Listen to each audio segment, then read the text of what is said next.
Good evening my dear students. मैं आज आपके लिए बहुत ही इंपॉर्टेंट क्वेश्चन लेकर आया हूं जो बोर्ड एग्जाम में जरूर आएगा, पक्का आपको देखने को मिलेगा। ओके, तो क्वेश्चन आपका सामने लिखा हुआ है, देखिए रीड करते हैं। इन एन एपी, एक एपी में the sum of first n term, sum किसका first n term is this, find the 25th term of the AP. मतलब आपको कह रहा है कि आपको sum of first n term आपको गिवन है, आपको फाइंड करना है 25th टर्म।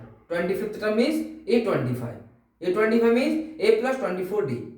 ओके, चलिए तो पहले मैं आपको बताता हूं। देखिए पहले हम इसको sum of first n term is, ये इसको स्टेप से लिख लेते हैं। S N equal to n/2 3n plus 5, ऐसे हमने लिख लिया। ओके, अब देखिए मैं आपको बताता हूं S N equal to n/2 3n plus 5। तो देखिए हम क्या करते हैं कि n के प्लेस पर 1 पुट करेंगे, फिर n के प्लेस पर 2 पुट करेंगे। ओके, यहीं तक बहुत है इसके लिए।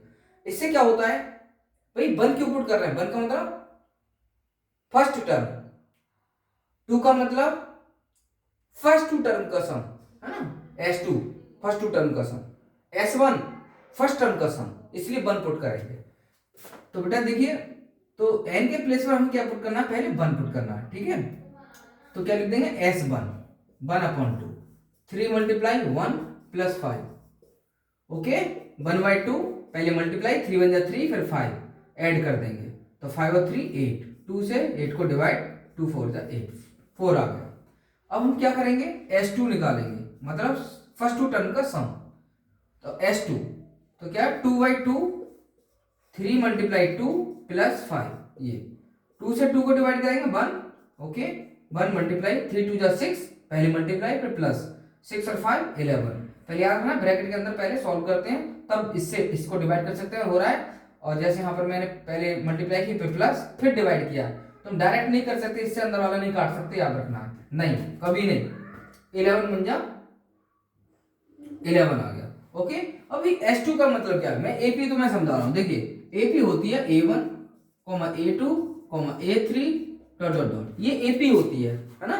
अब A1 मतलब फर्स्ट टर्म का सम, फर्स्ट टर्म ही होगा।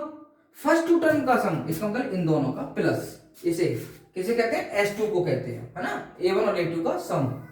तो S2 की जगह आप लिख सकते हैं, क्या लिख सकते हैं? ये S2 आ गया तुम्हारा, ये S2 है, S2 है।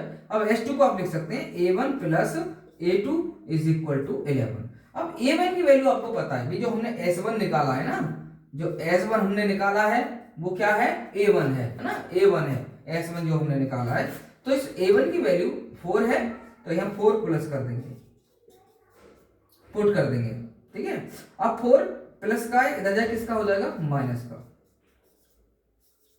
तो कितना आ गया? 7 आ गया तुम्हारा A2। ओके, क्लियर है सभी को? S1 जो है वो A1 होता है, S2 A1 plus A2 first to term का सम, AP के फर्स्ट टू टर्म का सम, पहले 2 टर्म का सम। और A1 की वैल्यू यहां से ली, यहां पुट कर दी, माइनस कर दिया। चलिए अब इसके बाद हम आपको बताएं कि D निकालते हैं ना। D क्या होता है? A2 माइनस A1, A2 में से A1 को माइनस करते हैं, ठीक है। तो A2 हमारा कितना है? 7, A1 कितना है आपका? 4 है।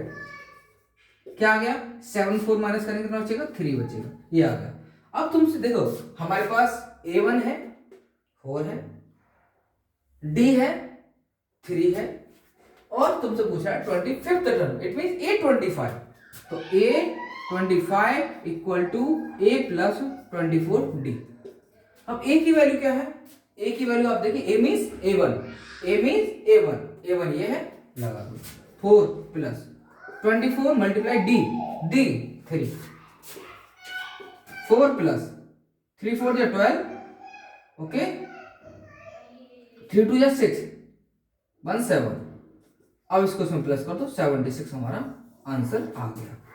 ओके, देखिए बहुत ही इजी मेथड से कराया है, बहुत ही शॉर्ट मेथड है, याद रखना। और आप एक बार इसको अच्छे से समझ लोगे ना, तो कभी जिंदगी में भूलोगे नहीं, याद रखना। 100% क्वेश्चन आने वाला है ये, तो इसलिए अच्छे से एक बार और आप रिवाइज कर लो, एक बार मेरी वीडियो देख लो, उसके बाद बंद करके इस क्वेश्चन को लिखकर और इस टाइप का और कोई क्वेश्चन लिखकर प्रैक्टिस करो। ओके, पक्का, आप पक्का ना भूलेंगे, मैं गारंटी दे रहा हूं। ओके, चलिए।